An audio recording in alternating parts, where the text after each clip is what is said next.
Teacher Talking Sports, what it does, what do, how we live, and what many fantasy football regular seasons ending with these past week's games. I'm going to do a video I like doing annually, the fantasy football disappointments for the year. Later I'll do my mostly went undrafted fantasy football team, a more positive one. But in this one, I take a look at some of the guys who were major disappointments for guys who, people who selected them in fantasy football leagues. Now, for these, I don't take guys who were mainly disappointments because of injuries. So like a Mike Evans, a Tyreek Hill, Jaden Daniels.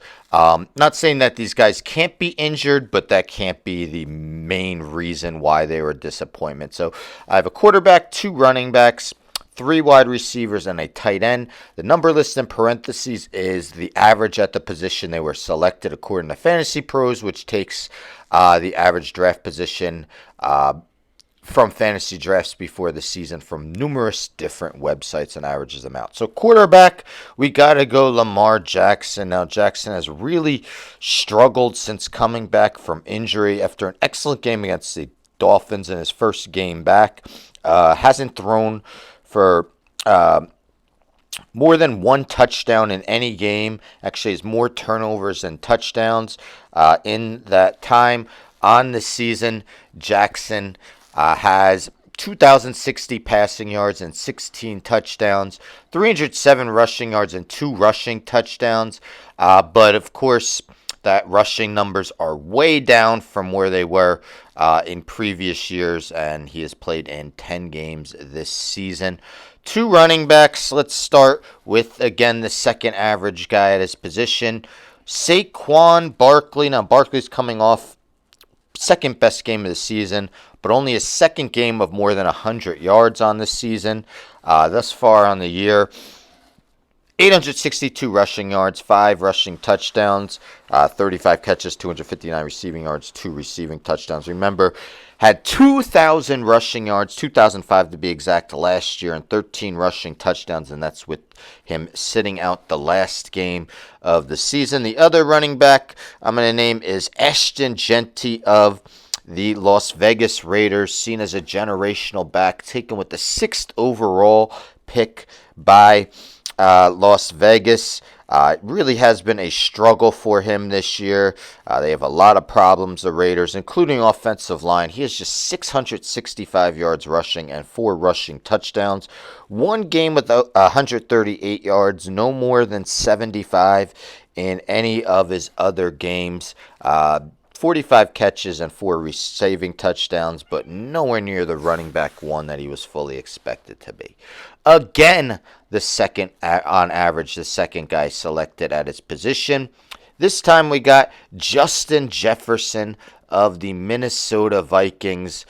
We know their quarterback play has been a real struggle for them, and Jefferson is not producing like he normally does, as on the season Jefferson has, and actually he was the third average receiver taken, but in his 13 games, 64 catches for 810 yards and just 2 receiving touchdowns. I mean, this is a guy who in the last 2 games has 4 catches for 15 yards, doesn't have more than 61 receiving yards in any of his last 6 games, and just 1 touchdown over that span. His last touchdown came November 2nd. His other touchdown came way back on the season opener.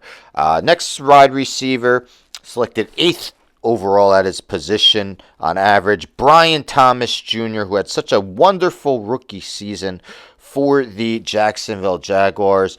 The beginning of the season was marred by drops for Thomas, and his numbers pale in comparison to his superb rookie year. As on the year, he has 35 catches for 535 yards and just 1 touchdown. He's missed time as well, played in just 10 games, hasn't gone over 100 once. Other than a game with 8 catches, 90 yards, and a touchdown, he has no more than 5 catches or 87 yards in any other game, and again, just with that 1 touchdown.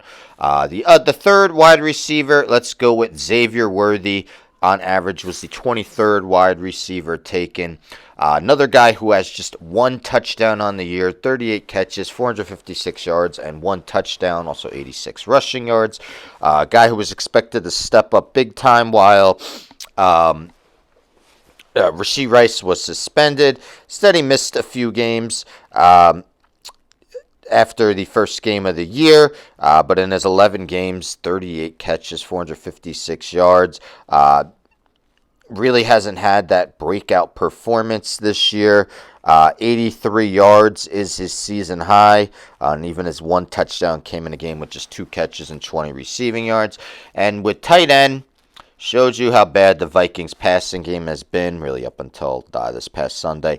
TJ Hockenson again, so 2 Vikings, Jefferson and Hockenson. I really thought about Evan Engram here, but Hockenson on average was taking tight end 6. Engram was tight end 8. On the year, just hasn't been all that productive for Hockenson, as he has 46 catches for 370 yards and 3 touchdowns. Did have a touchdown last game, but just 2 catches and 12 yards. He has no more than 59 yards in any game this season. 3 games with 6 receptions. But again, just a terrible passing game this year for the Vikings, leads to 2 Vikings being on here. Let me know in the comments what other guys you drafted somewhat early that have been disappointments for you. I mean, I could have easily put Jaden Daniels. He's played enough. But Lamar was on average taken earlier than him. And of course, there's been numerous players who have been out for a long time that were disappointments as well for their fantasy owners. Anyhow, don't forget to subscribe. Tell a friend, tell a friend, tell a friend to subscribe. Like the video, share the video, hit the bell for notifications. I'm out.